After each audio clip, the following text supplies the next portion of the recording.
I'm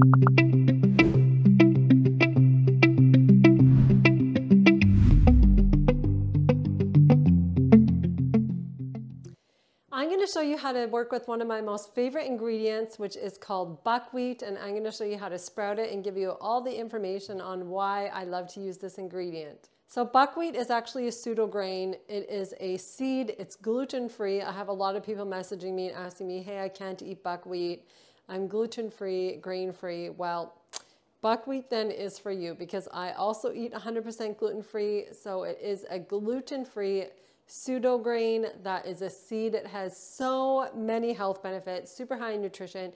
It is really high in protein, high in iron, copper, and manganese, zinc, and lots of other minerals. The reason why it is so popular to use in raw cuisine is because it has a neutral flavor, but it also creates a wonderful texture. You can create a flour, you can soak it and create a creamy, delicious porridge from it.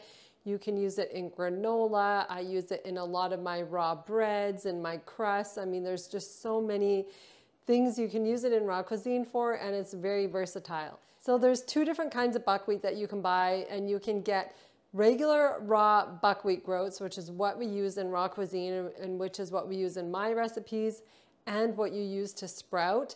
Kasha is roasted buckwheat. So if you get kasha, then it's not going to sprout because it's already been heat treated. Now, buckwheat can be a little bit difficult with sprouting because you do have to source fresh buckwheat. If buckwheat has been sitting on the shelf for too long, it becomes dormant very easily.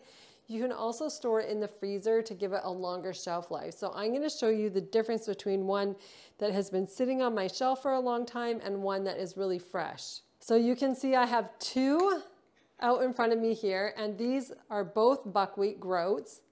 Now you can tell these ones are smaller and darker.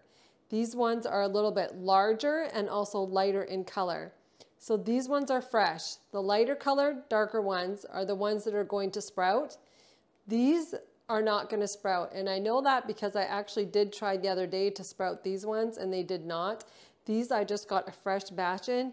So I would let this sit on the shelf only for 3 months. And if you're not going to use it in 3 months, then put it in your freezer. So once you're able to source some fresh buckwheat, then sprouting buckwheat is very simple. It's just like sprouting sprouts or lentils or anything like that. The first thing you're going to do is you're going to soak the buckwheat groats in filtered water for about 20 minutes. So this has been soaking for about a half an hour. You can soak them for up to an hour. They don't need to be soaked overnight or soaked for too long. That's the wonderful thing about buckwheat. They absorb the water pretty quick because they're very porous. So once these are done soaking, you're going to want to drain the water and rinse them really well in a strainer. So once these have been rinsed, you just want to keep them in the strainer and put them over a bowl just to catch the water like this. So you can go ahead and start sprouting them exactly like this. You don't have to remove them from the colander, or it's totally up to you.